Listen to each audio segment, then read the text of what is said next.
Hi guys! Welcome back! We have a very special episode for you guys today about repression. We're very excited to get into it. We talk about this topic all the time. All the time because we know a lot of repressed people.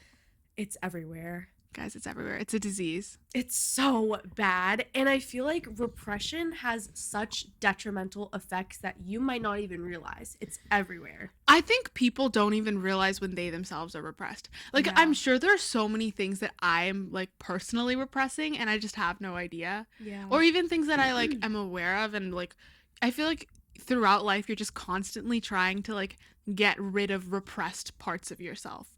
I feel like a really good example of that is also, like, when you're a child, I feel like you're your most, like, authentic self.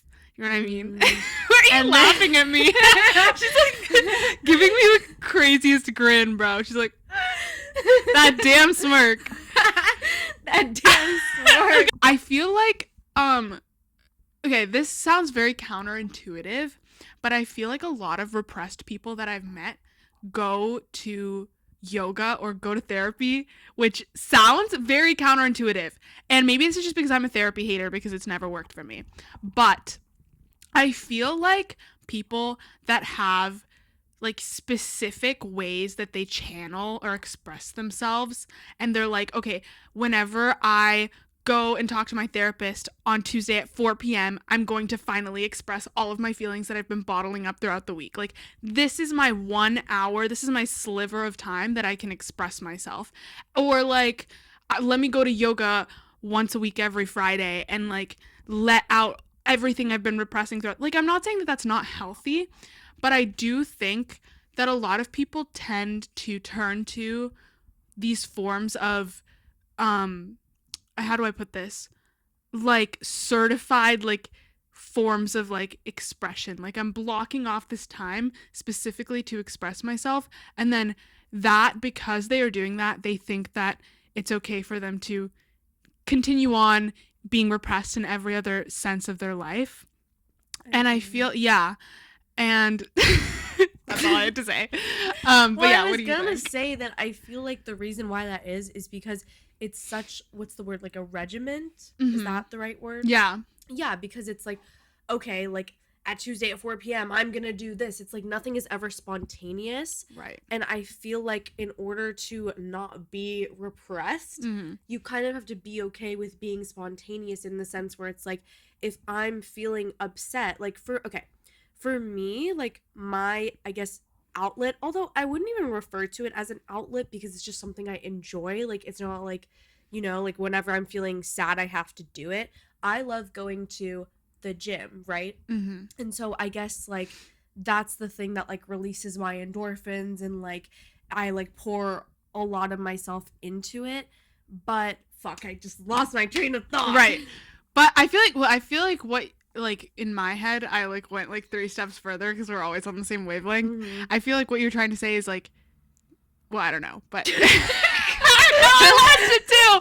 No, wait. Like, you set aside that time, yes, but you also have spontaneity. I just remembered it. Okay, yes. So even though I love going to the gym and I do find it very relaxing, like, I also have things that I'll allow myself to do that are spontaneous. For example, like, if I want to go on a drive or go on a run or go to the gym at a time when, like, I don't usually go, right, then I'll allow myself to do that. Whereas I think a lot of repressed people that we've encountered have these routines that they're very stuck in to the point where it's almost like, it's very, I don't want like, to say like OCD, but it yeah, feels like obsessive. Yeah, exactly. Like, there's, like, they have a very, like you said, like, regimented, yes, like, schedule of when I can express myself, when I can't express myself. And there's this idea of, like, turning it off and on, which shouldn't be, I think, a part of really fully releasing yourself and being able to express yourself to the fullest extent is just following your intuition and having a very strong relationship with your intuition. Mm-hmm. Like, you want to be able to, I feel like this is a good time to define, like, being a repressed person versus someone that, you know, is more expressive. But I feel like being an expressive person is listening to your body and listening to your feelings in the moment rather than being like, okay, I'm going to push this aside. I'm going to deal with this later. Or even like that tends to happen, I think, for a lot of people that deal with like bad repression, where they automatically just set those feelings aside. And it's just kind of something their brain automatically does in the moment. And then the issue with that is that over time you lose your train of thought. Like you forget the root of your problem. Like you forget the original feelings that you were dealing with and why you were feeling them. Like you forget why this is happening to me, why I have all these negative feelings built up, because you've pushed it aside for so long that the thing that actually upset you is like so far in the distance, so far-fetched, that by that point you're just like have all of these feelings of emptiness and negativity, and you don't know where it's coming from, and therefore you don't know how to get rid of them. So before we go any further, we want to define repression, and we also want to define it versus suppression, which is pretty similar, and like a lot of people might not think about the two and how they differ. So repression is an unconscious psychological defense mechanism where the mind automatically buries distressing feelings or traumatic memories, whereas suppression is a deliberate conscious effort to push away unwanted thoughts or emotions to function in the moment.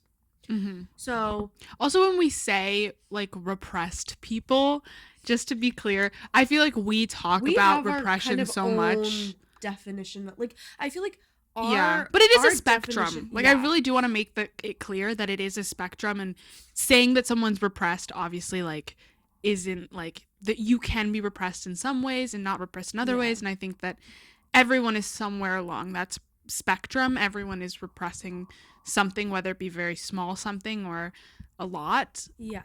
I also want to say, like, kind of to add on to that, like, when we say repressed, we don't really mean, like, the clinical definition of repression where you're, like, automatically burying distressing feelings and traumatic memories. Like, it's more of, like, a loose definition in our head.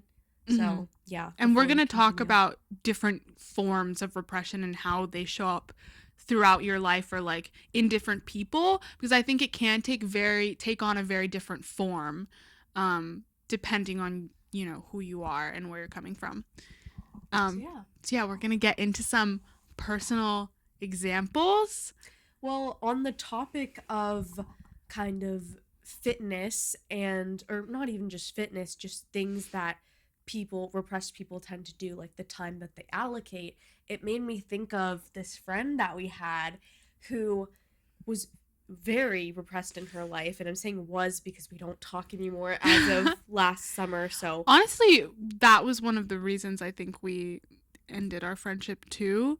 It can be very difficult to feel connected with someone. She was also something about her that I feel like is very important is that she was very secretive, but unintentionally. Like she just wouldn't really share anything about herself, whereas we are open books. Definitely, you could say that again. Like we're very just like we put it all out there. Yeah. If you're friends with us, you'll know our whole life story within a week. We cannot be mysterious for the life of us. Like I actually cannot shut up. Yeah. Like sorry, this is not a topic, but I have noticed, and like I'm trying to be more mysterious in my day-to-day life because I've noticed, well listen, because I've noticed that like I tend to spill secrets. Like not other people's, but like your own. Like upon meeting someone for the first time. Like word vomit? Like, yes, I word vomit so bad. And I end up telling someone things on like a first date or first hangout that you're not supposed to tell people until like a year plus. I feel like I do that too, but I do it in the presence of like nonchalant people, especially. Like if someone's being super chill. I also have this thing where when I'm nervous around someone or I'm intimidated by someone, I talk more rather than getting really quiet. I like completely start oversharing. Compensate for the the silence. The silence. And I feel like it's your job to like, I don't know, make it less awkward. Yeah. And then it usually results in me sharing some really private information about myself. But yeah, I think that's also not, I think when you feel like you've lost control over yourself and you're just kind of like displaying everything, like obviously that's not good either. But I think having the ability to open up is really important, and it's better to have it than Opening not up have it at when all. it's appropriate, When and it's like being appropriate. comfortable with like silence or like Mm. awkwardness is super important. I feel like oversharing might be in the category of like people pleasing. Yeah. It's more so like, this is really awkward. How can I solve this? Hmm. And you're just filling the space in any way that you possibly Yeah, can. And maybe you're sharing too much, but the fact that you can share it all, I feel like that's is a true. signal that you're not Yeah. as repressed as certain people. Certain people, which brings me back to our friend to start. Like, I met her in third grade, to put that into Mm-hmm. perspective. So, I guess not counting this past year, like, that's what? That's like a decade that Yeah. we've known each other.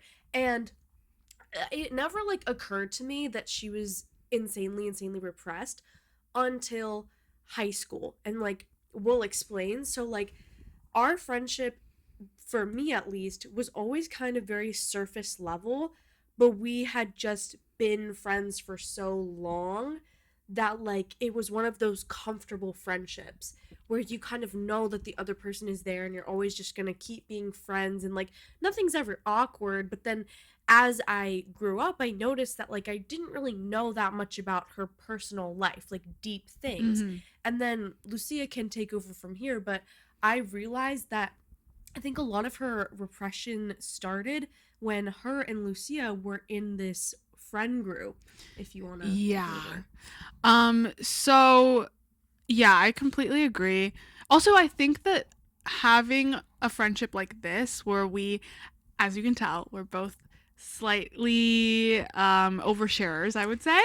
Yeah. And so I think just having this friendship as a contrast to that friendship Yeah. made Very me, eye opening. yes, it like put everything into context for me, and I realized how little I knew about her in comparison to how much I know about you. Mm-hmm. Like we will be like we'll share like every thought and feeling we've had throughout the day. Yeah. And then with her it was like I would open up to her and then she'd kind of react, and then that Mm-hmm. would be the end. But the other thing was we very rarely would hang out. I don't know about, I can't speak for you, but we wouldn't really hang out one on one very much. Yeah. And so this kind of leads into like the friend group that we were in, but we basically we were friends in middle school, and then we were friends with our other really good friend, shout out Uma. Um, and we all came into high school together and made a bunch of new friends. The thing about these friends is they were kind of, so I met these people. I became friends with them before my other friends became friends with them. We tried to merge our middle school friend group with this new high school friend group that we were making. And so not everyone was as close with everyone. Like I wasn't as close with certain people as like other people were close with other people, and it was just kind of like different dynamics. And so the issue with this friend group is that it was very hierarchical.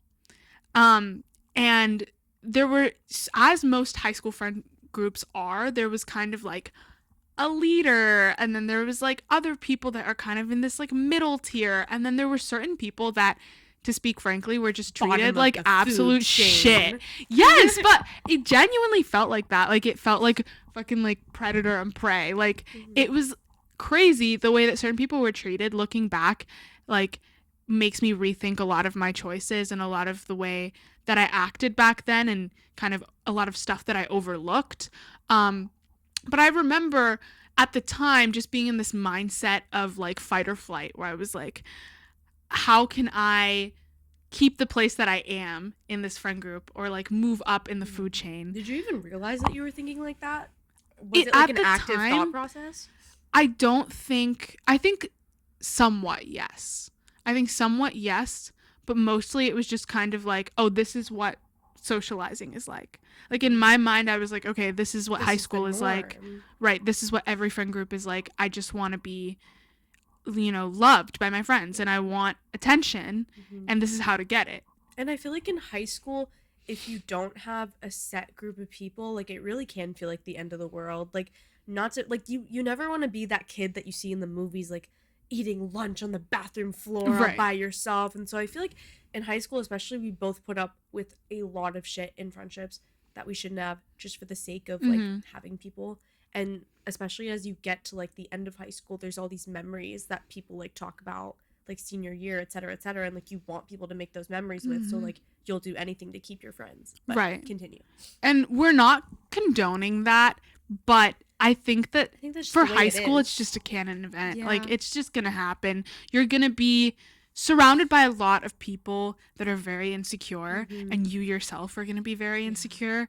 And so you're just like, how can I achieve the friend group that I want, and have close friendships and have all these things that I see that other people have, and then you kind of just do whatever you can to attain it. Yeah. And I think that's sort of how it felt, and that was the mindset at the time. But the problem was, I don't even know where I was. Oh, the problem was that she sort of got, I think because she was less close with the people that joined our friend group, pushed to the bottom of the food chain. With the friend group dynamic, I think that a lot of people that were at sort of the top of the food chain, you could say, felt like they could be their more authentic selves. And this led to a lot of other people in the friend group mirroring them or doing things to kind of match their energy. So that they could rise to the right, top. essentially, yeah. To like move up. And so this led to a lot of like people pleasing and just catering to people that were setting sort of the bar. And so with people at the bottom of the friend group, I honestly think that if you're in a friend group and you have a very strict hierarchy and you're at the bottom of the hierarchy, that can be so damaging, especially at an age where you're already very insecure to your self-esteem, to your self-worth. And I think that this is where we kind of started noticing some of the more dangerous behavior that we'll talk about later. But she started to mirror or attempt to mirror other people that were higher up in the food chain as best as she possibly could. And this kind of came out in unhealthy ways where she didn't feel like she could be herself. And I think that she was repressing a lot of her actual personality. And we started seeing more of this like copycat personality of people that were more authentically expressing themselves. But it wasn't her. It wasn't coming from her. But in that mindset, I think you can get into the place of thinking, well, like, these people are getting attention. I want attention. This is the only way for me to get attention. Mm-hmm. Rather than being able to, have the confidence to just lay out your personality and be like, okay, well, take it or leave it. Because in high school, obviously, you want them to take it. Like, you're not going to just kind of risk your social reputation in that way. I think, like, something that really stuck out to me as an example of that is that she just started to become very sexual.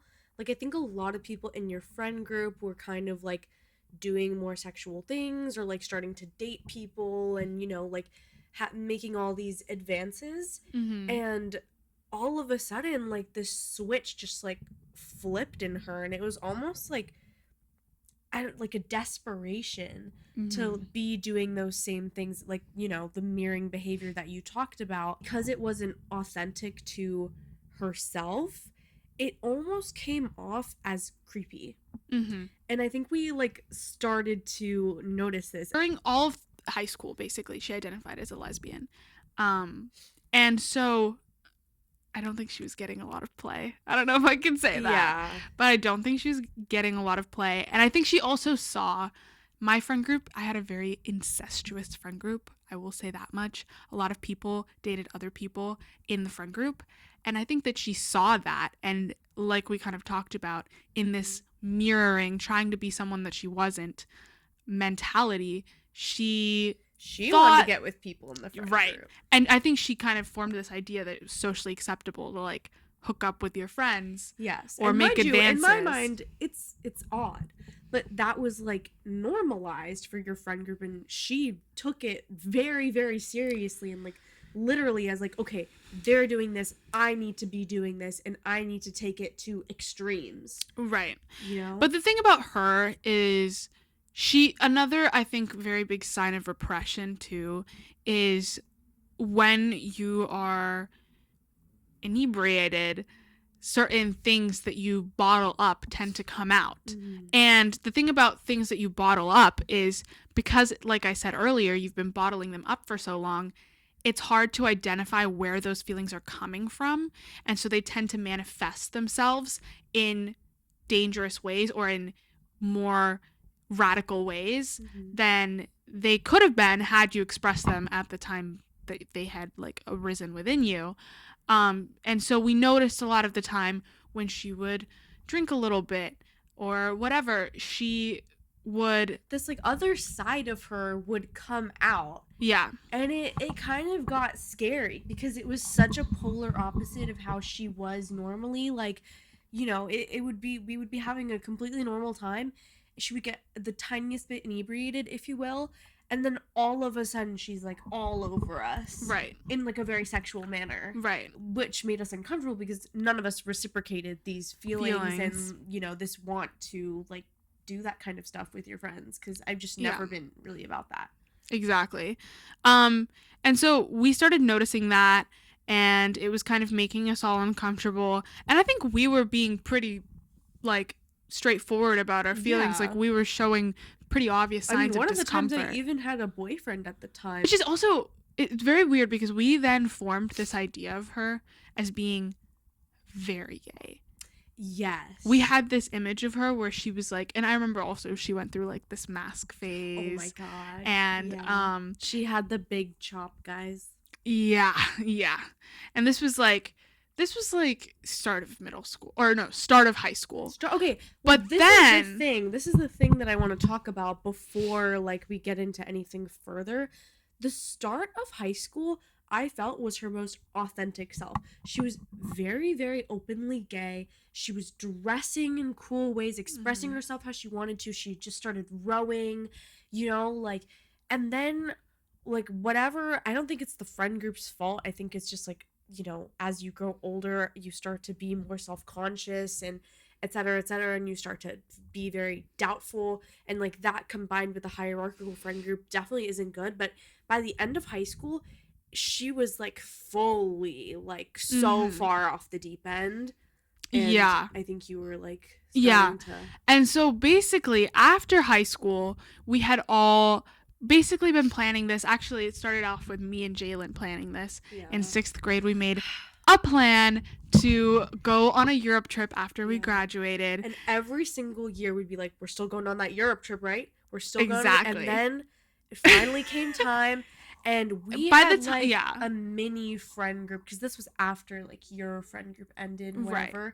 And for context, like I was never part of this friend group because I was in the next town. Well, not the next town over. I was like in a different town. I had moved in middle school, and I'd stayed friends with Lucia, our other friend, and then our friend Uma.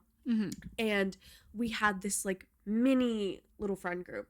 Right. And we decided that we would take our Europe trip with them because we were all pretty close and we didn't want to go to Europe alone and whatever. And also it so happened that this friend had a lot of very good connections. She was able to get us an Airbnb in Berlin, and she was able to get our friends Lucia and she was able to get Lucia and Uma a place to stay in Paris, which we're always going to be grateful for. Right. That was very nice of her. Very nice of her. But on this trip, a lot of, I think, feelings that she was having towards us came out in a lot of different ways. For one, she basically, the second we got to Europe, the other thing about her is whenever she was sober was the only, like, you could tell that she was holding a lot more back than she actually wanted to say. She would talk to us in a very like passive aggressive way, right. And like when she was annoyed, she would never like come out and say it. It would always just be like a passive slight aggressive tone change. Yes, just like overall passive aggressive. Like she would just be rude and whatever. But she would never like outright say what was bothering her. Exactly. Or it would come out in this very like micromanaging way where she would try to take control of every situation. Was a big thing. Oh, a big thing in this friendship I do want to say is that especially towards the end of it, like within the last year or so, it really felt like, especially towards you, it felt like she thought that we were like incapable of doing things. And Yeah. she thought that Lucia in particular was very dumb and not street smart at all. And so on this Europe trip, it just became very, very clear that like she felt the need to control every single Mm-hmm. situation, even down to like public transport. Right. And I remember, okay, I just want to share this one memory because this, like, I Is feel this like the train really. memory? Okay, yeah, there's that too. But I'm thinking of the time. Remember when. Okay, here's the thing. At the start of the trip, she insisted on doing the Google Maps anywhere we would go. And Mm-hmm. she would just take control and assume that she was the one that was going to be leading. She never asked anyone else if she wanted to do with it. She just kind of took that role upon arriving. And so none of us really Offered. like made an effort to change that. I think at times I was like, "Oh, do you want me to like do the directions for this time?" And she was like, "No, it's fine," or whatever. But she liked to control things. So frankly, I kind of just accepted that, and I Right. was like, Like if you're "Okay, great. offering, Yeah, I if you're offering, guess. awesome." Um and so I remember during this one train ride, we were on the train home, and I think, was this the time she kicked you? Oh, yes. Okay. You can This take. was okay. So we had gone to a club. We were on the train ride Had home, a really fun night. but we were tired, We were exhausted. Mind understandably. you, like when you're in Berlin, you're out till like 4 or 5 a.m. So we're on the train ride back. It's fully light out, whatever. All of us are tired. And I think, what was it? Like you kept on offering to like take over the map, or like was she Yeah. complaining that like we never took over, or like. So I offered to take the map. I was like, "Oh, like, because I think you were really tired." Oh yeah, so I was like falling in and out of sleep, and our friend had the map in her hand, and the reason why she had it in her hand was because she was counting until our stop. Mm-hmm. And all of us were like, "Well, are you sure that like you don't want us to like look at it or whatever?" She's like, "No, no, it's fine. Like I know when our stop is. Like I'll tell you when, whatever." And so of course, I'm going to go to bed. Like Right. I'm tired. If you're saying you got that, you got that. Mm-hmm. And so I start to fall asleep, and oh, I feel a little kick. I wake up, I'm like, what the fuck is going on? I remember This exactly what she bitch said. is kicking me. And I'm like, why are you kicking me? And she's like, well, I don't get to sleep. So like, you why, don't get to So sleep. why should you be able to sleep? And then And then Lucia went to bat for me. What did you right. say? I don't remember exactly what I said, You called but her out though. I don't I remember was what you said like, either. "Girl, we all offered to do the maps, and I can literally do it if you want. You can Right. rest." And And then- she was like, "What?" And she was like so shocked that I like offered, and she was like, Yeah. "Okay, like fine." And then And like, at that point, she didn't have an excuse to really take over. But then I took my maps out. I put the directions in. I'm not an imbecile. I can like put in directions and watch my phone. And she was like, and I think at one point I kind of leaned my head back, or I like closed my eyes for a second. And she was like, "Lucia, if you're not gonna do it, then I'll just do it. Like I have to do everything." Or and she then said she something pulled like her that. phone back out and Yeah. she took over again. It's like, girl, I was perfectly capable of doing it myself. But it was just this like constant having to control literally everything, having to micromanage literally everything. And whenever we did offer, and we were all perfectly capable of doing it ourselves, she would freak out and have to take control back in some other way. But then also giving us shade for not helping out when we were trying to, or like very willing. She seemed to have this like resentment towards us. We have a theory that she probably Hated hated us. us. And again, like that was clearly a very repressed feeling, because it would just come out in very abrupt, uncalled for, and honestly ugly ways. So don't know what was going on there. Don't know what we did to her, Right. but Yeah. The other thing was, during this trip, before this trip, she had identified as a lesbian. She's like diehard lesbian. yeah. And even on the trip, like, she was the most making a out lot of person like, I know. Like Yeah. pride flags everywhere. Again, like she used to be pretty masked. right. Like, And it wasn't like her parents didn't accept her or anything. No, Like her parents very were very accepting. accepting. But then once we got to Europe, I remember like me, Jalen, and Uma would talk about like cute guys that we saw on the street, and we'd be like, oh, we'd be like, oh, the Euro Huzz, Yeah. or the Buzz, like the Berlin Huzz, or whatever. And all of a sudden, she completely switched up, and she started like saying all this stuff about wanting to get with a European guy. Yeah. And we were all kind of confused, and we were all kind of like, wait, what? And she all of a sudden switched up, and she was like, no, like I do like guys. Like I just realized this about myself. Like I do like guys, and I want to get with the guy. And she became very obsessed with this idea. She talked about. Like, but again, like it was in a very inauthentic way. Like you could tell that she didn't actually find these guys attractive just from like her body language, her tone of voice. Like, when she did have opportunities, she would always decline. Like I remember she wouldn't go up to guys and talk to them. Like we'd be like, okay, it's totally fine. Like if you do like guys, great. But you have to actively pursue someone if you want them to reciprocate.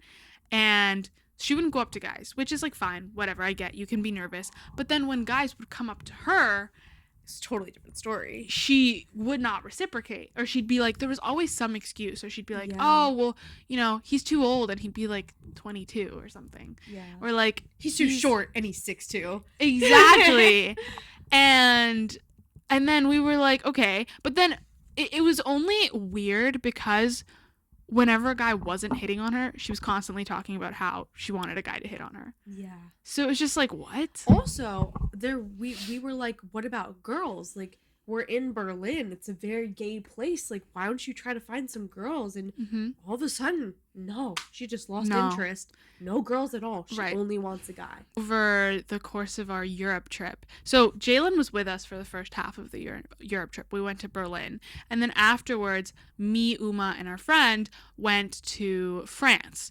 And so while we were in France, I remember we had this very difficult first couple of days with her where she was trying to micromanage everything, being very passive aggressive towards the both of us, kind of making us feel like we were dumb and not useful. And we'd had this very dangerous experience on the French tram, where essentially she wouldn't let anybody do the map or the directions, like always.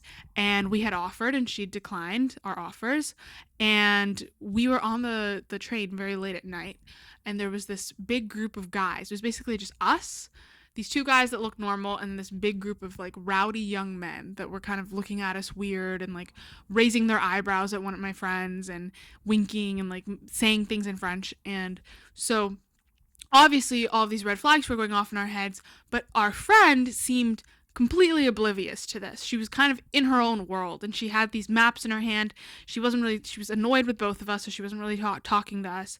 And she starts announcing how many stops until we're gonna get off. Talk about street smart. And we were both like, what are you doing? But she just kept going, and she was like, guys, 2 stops until we get off, because she would do this kind of thing where she would like assume that we're too stupid to know we're getting off in 2 stops or to follow her off the train. And so she'd kind of like baby it and like feed it, like chop it up into little bits. One like, more minute till our second to last stop, guys. Exactly. And it's like, bro, have a little bit of like awareness of your surroundings. And so we obviously, like, me and my friend Uma like look at each other and we're so cooked.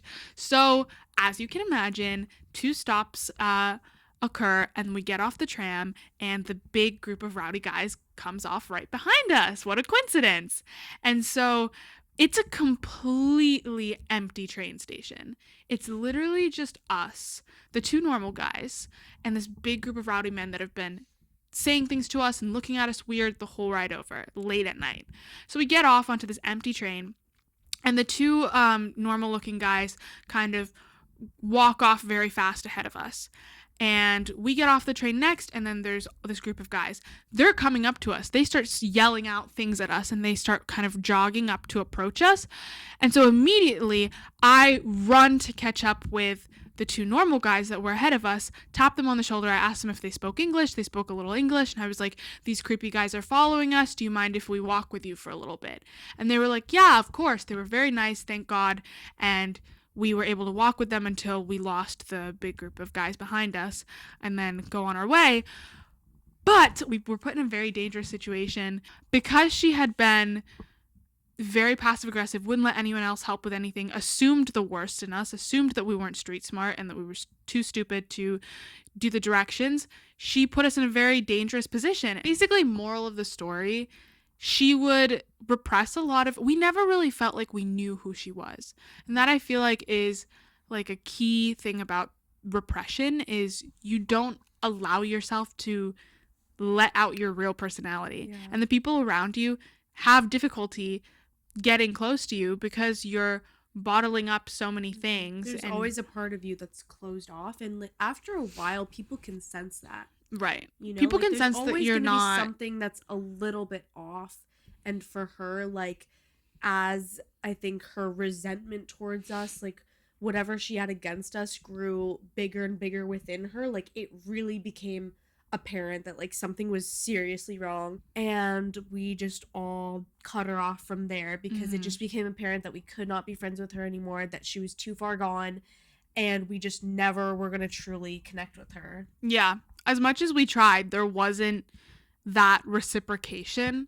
As much as, you know, I try to be myself around her and put myself out there, it was always just kind of this mirrored behavior that I got back in response. Either that or just something passive aggressive or passive aggressive, downright rude. And it would just feel like it was like this sensation that she didn't like me. So I was like, why am I in this friendship if she has all of this resentment that she's holding?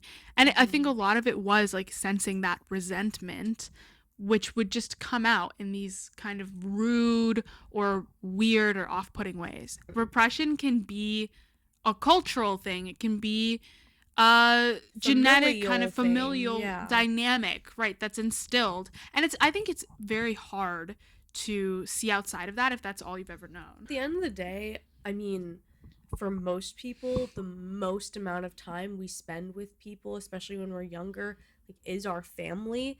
And so whatever is practiced within your family, whatever your family's morals are, whatever, you know, is normalized is kind of what you really instill within yourself. So for me, like, my parents have always, I think more recently especially, have encouraged me to be honest and talk about my feelings and things. And so in my friendships with people, and you know, they've also just like they're very anti fakeness. My parents are both very like fiery, very passionate, whatever. Yes, me too. So they, you know, they kind of encourage the opposite of repression. Right. But I guess my point was, I kind of bring that to the table in my friendships because that's what I've known. Like, I value communication, I value honesty, and I also, you know, am very much a person that's,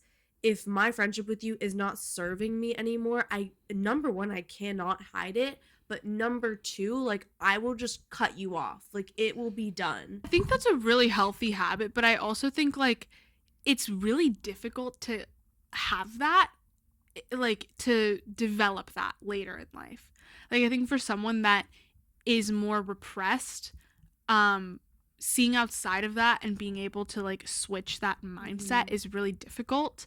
But I think like it also speaks to how difficult it can be to change your habits. But I think like growing up in a family that isn't repressed is very, very much a privilege, because you have that. You don't have to change everything about the way you think later in life if you were kind of raised with those values. Whereas I think for someone that's very repressed, it can be very difficult to even know that you yourself are repressed. Yeah. The thing about my family, and I was kind of talking about this earlier with Ceylin, but I feel like I can see outside of the repression a little bit, and I'm very good at identifying when somebody else is very repressed, because the two sides of my family are extremely different from one another.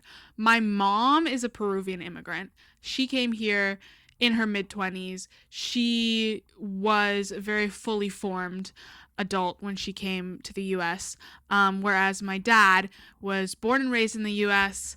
Family's been here for generations.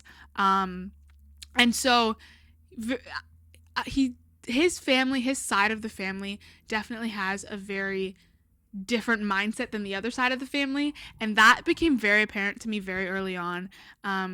And my family dynamic is very much matriarchal. My mom kind of runs things around the house, and if I go over to my mom's family side of the family, visit them in Peru, that is very much the dynamic there as well. And everyone is just very, like you said, with your family, like very expressive and like very fiery. And when they're upset with one another, they won't hold back. And they fight very, very often, which sounds unhealthy. However, I think in the context of how they're doing it, it's actually very good for their relationships. Because if you look at my other side of the family, where everyone is like ultra wasp, to be honest, they never fight, but they have the most resentment towards one, like they're holding back towards one another. And the issue with that is that when you bottle things up over time, eventually it gets so immense, the resentment gets so immense that when it does have some outlet, and it will find some outlet eventually, it comes out 10 times stronger than it would have been had you addressed it in the moment. Like, for example, my mom's side of the family, someone will do something slightly disrespectful at the table, and then my grandma will crash out at that person, and then they'll crash out at each other, and they'll fight, and they'll call each other names. But by the end of the day, they're best friends again. And it's because they dealt with the problem immediately in the moment. They didn't hold back their emotions. They were angry, so they expressed anger. And then they felt better about it because it was just, a small little issue that isn't detrimental and doesn't undermine the fact that they're family. However, if all of these little things are happening and you are building resentment against someone, but you're not saying anything, you're not expressing that anger, and over time it just builds and builds and builds and builds and builds, and then someday something happens where you have an opportunity to release all of that anger, it will come out in a much stronger way. And I've seen this on my dad's side of the family, where people will fight and then not talk for like 5 years because of all of this built up resentment over different small things that genuinely build up into this huge avalanche.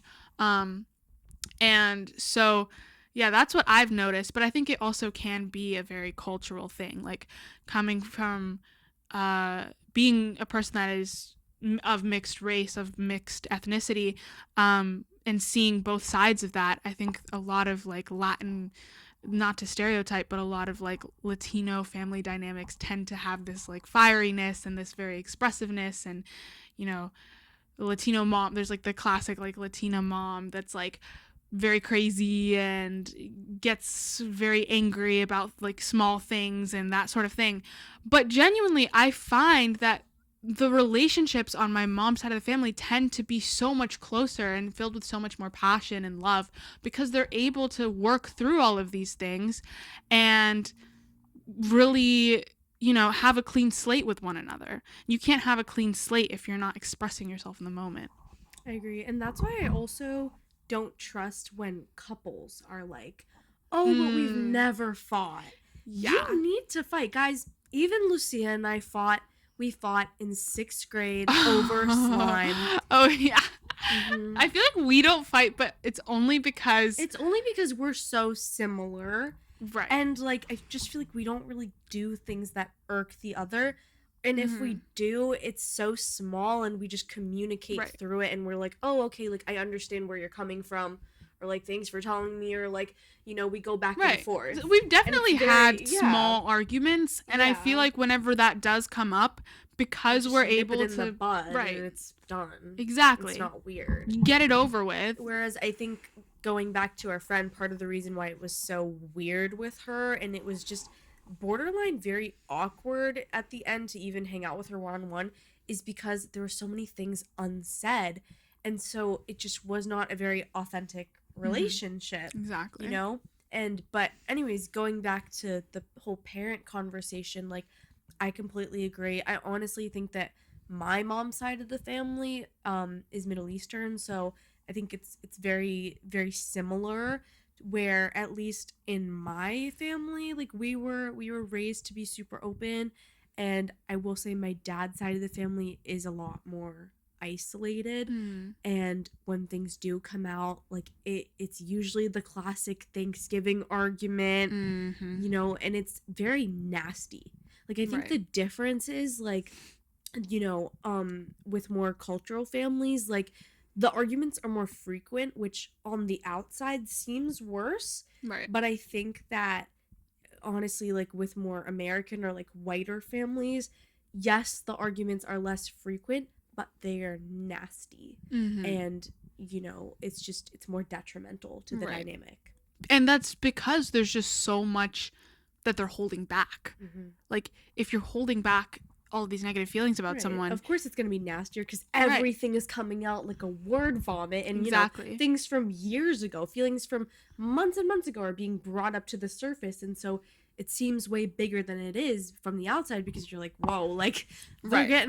they're getting really into it over this Thanksgiving turkey, but like it was never about the turkey. It was never about the It turkey. was never about that turkey. And that's exactly why, like, connecting back to the story that we shared at the beginning about our friend, repressed people have this idea that they can repress, when in reality, those feelings will always find a way out. And the more you repress them, the less, clear it'll be where exactly they're coming from. Mm-hmm. And so this is why they manifest themselves in crazy ways. Yeah. Or in ways that you didn't intend them to. Mm-hmm. Whether it be like your reaction is like a lot, more intense than it should be about like some little thing, or like the weird sexual advances that we experienced with our friend. They'll just come out and manifest themselves in unexpected ways. Mm-hmm. And then it's very difficult for the other person to then, that's experiencing them, understand where you're coming from.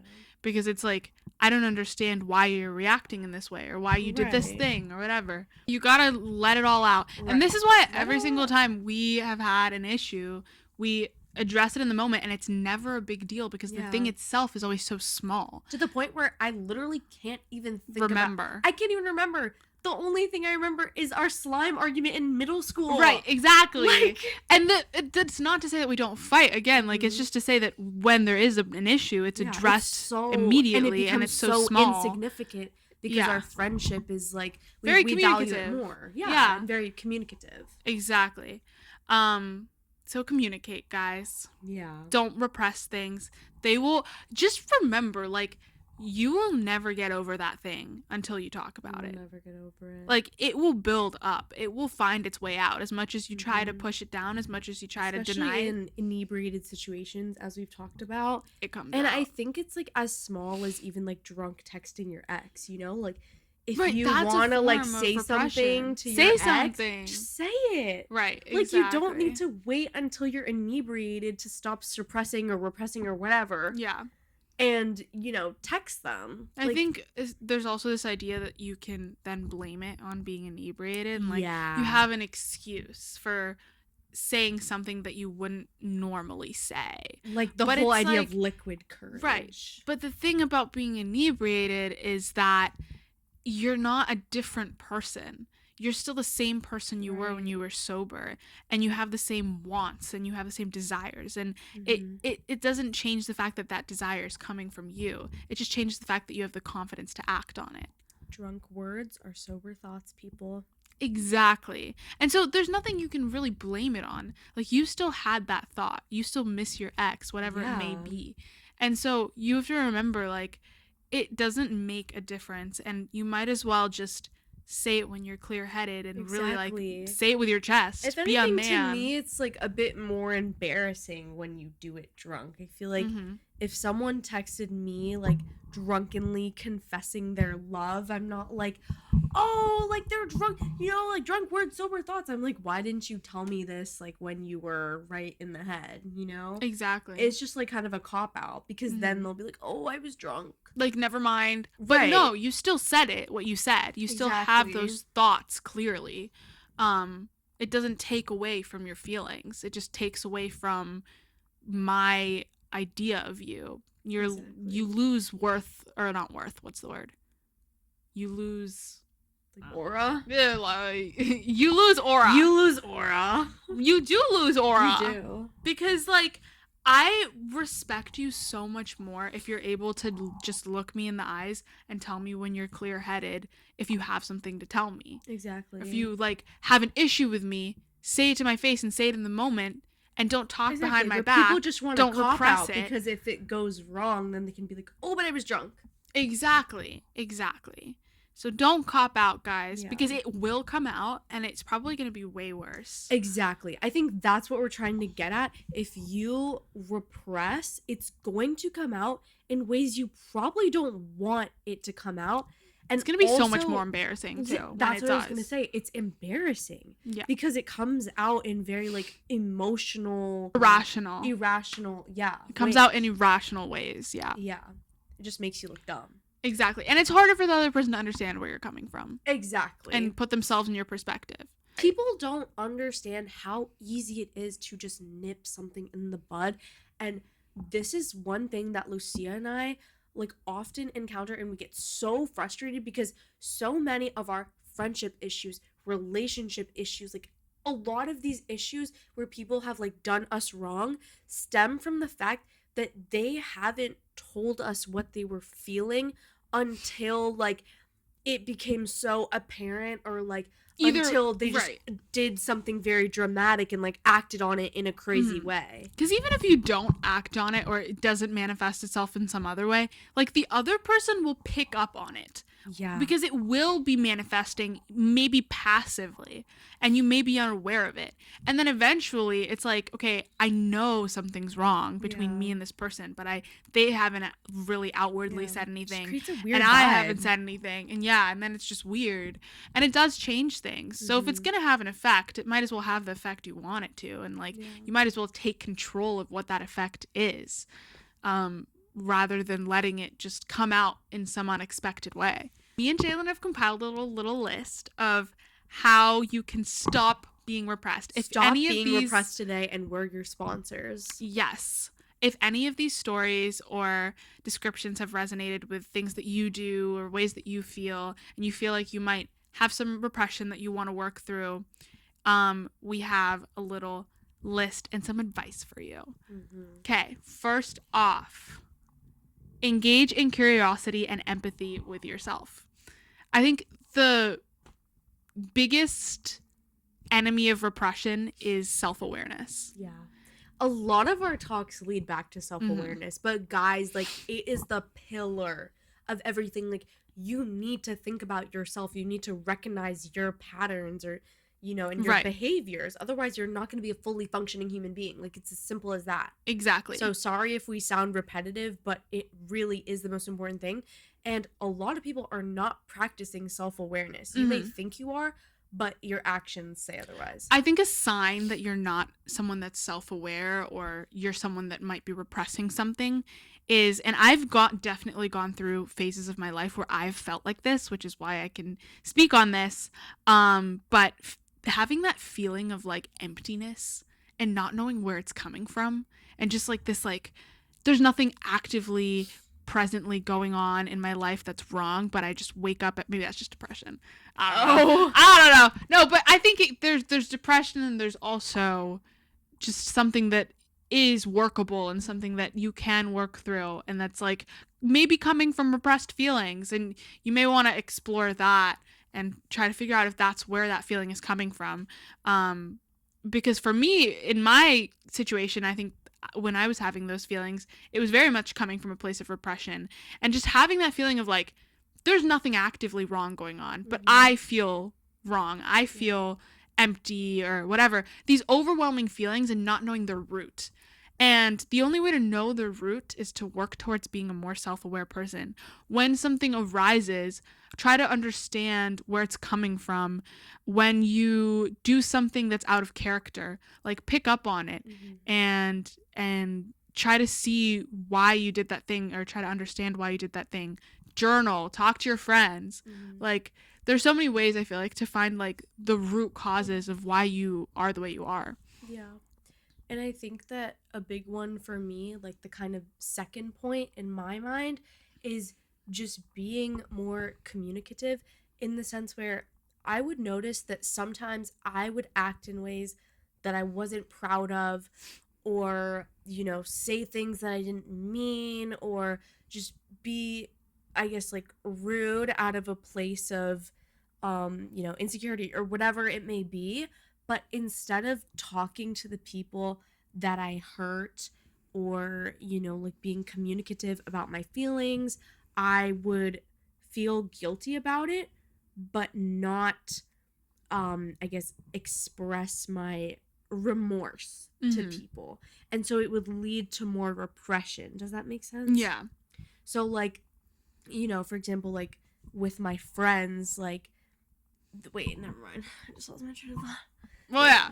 I think, yeah, like you lose Yeah. track of Yeah. because the more you ignore that guilt, Yes. the more you lose track of why you're even guilty in the first place. Yes. I think, honestly, avoid guilt. Avoid guilt. Which is a big thing, because I was in a class, I think it was my psychology class actually, and it was actually a Black woman. I think her name was Maisha Cherry, or anyways, it was a Black woman talking about how white women handle their racism and like what not to do. And one of the things she said was, you should not be guilty, because guilt means you're turning inward, and like you're not really reflecting on like the whole situation. You're just focusing on your own guilt instead of like how to actually better yourself and like what the people around you are feeling. And I think that's a big thing. Like, Right. I think that like guilt in general like leads to more repression. It leads to Selfish, yeah. shame. Yeah. It's very And self-centered, yes, very self-related. self-centered. Guys, just analyze the shit out of everything you do. Journaling. In order, yes, get to know yourself. I think journaling is a great way to get to know yourself. And that's especially, it's a good place to begin if you don't know where to start. Yes. Because it's really hard. I think that over the course of your life, especially throughout your teenage years, because you deal with so much insecurity, you deal with wanting to be accepted by all of these different people and craving that acceptance and seeking it in any way you can, you kind of lose track of who you are, and you kind of forget who your authentic self really is. And it's really hard to be self-aware if you have no idea who you are. Yeah. So I think self-work is really important. A lot of, I feel like spiritual woo-woo people talk about self-work, and you're like, yeah, self-work, healing, like buzzwords.